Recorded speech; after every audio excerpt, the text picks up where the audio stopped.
Grant Horvat spent a year turning down the PGA Tour, then built his own road straight to it, then watched someone else walk through the door he built. The most interesting story in golf right now is not happening between the ropes at a major. It is happening on YouTube, with a creator who keeps getting almost there and never quite arriving. Here's the full story. Start with who he is, because if you have not been following YouTube golf, the name Grant Horvat might sound unfamiliar despite the fact that 1.4 million subscribers have been watching his content and his channel has accumulated over 264 million total video views. Horvat is a legitimately good golfer, a content creator who built his platform on bringing professional-level competitive golf to a YouTube audience in a format that felt honest and unscripted. Not trick shots, not challenges with celebrities. Actual competitive rounds, actual scoring pressure, actual stakes, filmed in a way that tournament broadcasts never quite managed to replicate. He became one of the most watched figures in all of golf content, which is a different category from being one of the most watched figures on the PGA Tour, and for years that distinction did not particularly matter. YouTube golf as a genre has grown far beyond what anyone expected when creators started filming rounds with portable cameras a decade ago. The viewership numbers now rival, and in some demographics exceed what traditional broadcast golf draws. Channels covering actual competitive rounds, challenges between YouTube players, and skills competitions between creators and touring professionals have collectively generated hundreds of millions of views in 2025 and 2026 alone. The PGA Tour has noticed. Younger audiences that the tour's traditional broadcast partners struggle to reach are watching Horvat, watching Matt Fryer, watching Rick Shields, watching the Lads channel featuring Jason Day and Ryan Ruffles, in numbers that make the tour's traditional demographics look narrow by comparison. The question of how professional golf relates to content creators has moved from a curiosity to a strategic priority inside the tour's offices, and Horvat sits at the exact center of it, because his story is the clearest case study in what happens when those two worlds collide. Then, in spring of 2025, the PGA Tour extended an offer that blurred the line between those two worlds entirely. A sponsor exemption into the Barracuda Championship, an opposite field event played alongside the Open Championship, where fields are typically made up of veterans, Corn Ferry grinders, and players trying to hold onto their cards. Not the most glamorous venue for a first professional start, but a legitimate PGA Tour start, on the same calendar as a major, at a venue that would suddenly become meaningful the moment Grant Horvat teed it up there. He polled his audience on whether to accept it. The response was overwhelming. Play, make the start. This is what we have been watching you work toward. The Tour, the world's most powerful professional golf organization, was inviting a YouTube creator into its field, and his audience was telling him to go, and then he said no. His explanation was direct, and he has never really retreated from it. The only reason the invitation existed was because of YouTube and the people watching his videos. If he was going to play, he wanted to film it. The PGA Tour's media rights agreements do not allow players to film their own rounds during competition. The rule exists for legitimate broadcast reasons, but applying it to a content creator whose entire professional identity is built on filming himself competing was always going to produce this exact collision. Horvat chose his audience over the invitation and walked away from a guaranteed PGA Tour start on principle. The criticism was immediate and widespread. My golf spy called it a decision he would regret. Golf writers said he had misread the leverage equation, that the tour's invitation was a one-time experiment in reaching a younger audience, and that turning it down meant they would not ask twice. Wesley Bryan, the PGA Tour winner who was simultaneously being suspended for competing in LIV Golf's YouTube content series The Duels, asked the traditional golf media to stay away from Horvat and then promptly apologized for being over the top.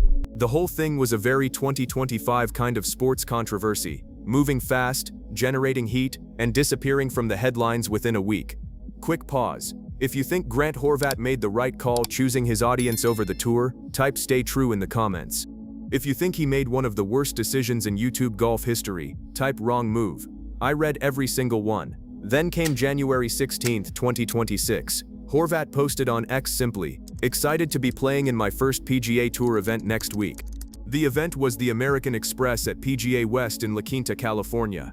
No explanation, no reference to the previous decision, no mention of what had changed between July and January, or whether the tour had moved on filming restrictions, or whether Horvat had decided the principle was less important than the opportunity. He showed up, competed, and for the first time in his career stood inside the ropes at a PGA Tour event as an official competitor. The audience who had watched him for years was enormous for it. His announcement pulled over 127,000 views on X within hours. His performance at the American Express was modest by tour standards, as you would expect for a YouTube creator stepping into a professional field for the first time. The point was never the scorecard. The point was the presence, the legitimacy, the signal to the tour's sponsors and broadcast partners that the audience who watches Horvat and creators like him is an audience worth courting. Whether the tour understood that signal the same way Horvat did is a different question. He competed, he existed inside those ropes as a genuine entrant, and whatever arrangement made that possible remained unexplained. It was a statement without a footnote, which made everyone curious and nobody fully satisfied.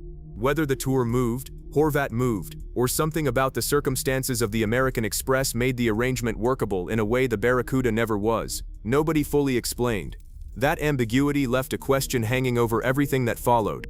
And what followed was the move nobody saw coming. In late April of 2026, Horvat announced the Q at Myrtle Beach, a YouTube qualifier directly feeding into a PGA Tour event. The concept was almost surreal in how perfectly it captured the moment golf was living through.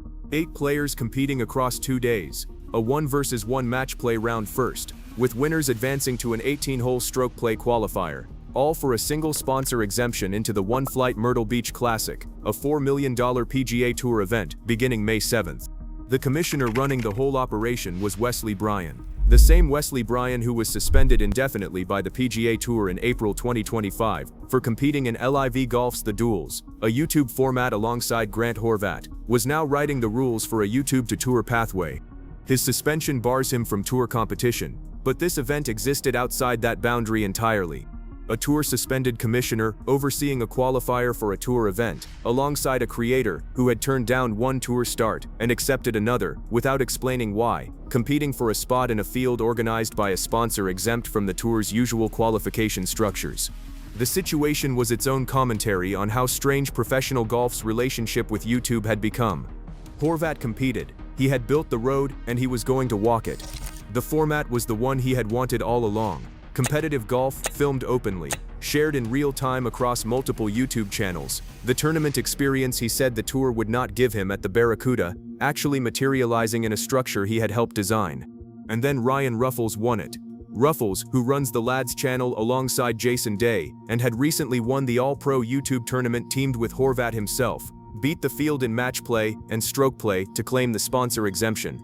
Horvat, the man who organized the qualifier, promoted it, and entered it with everything to gain, did not make it through. He watched someone else take the PGA Tour start he had created the pathway toward.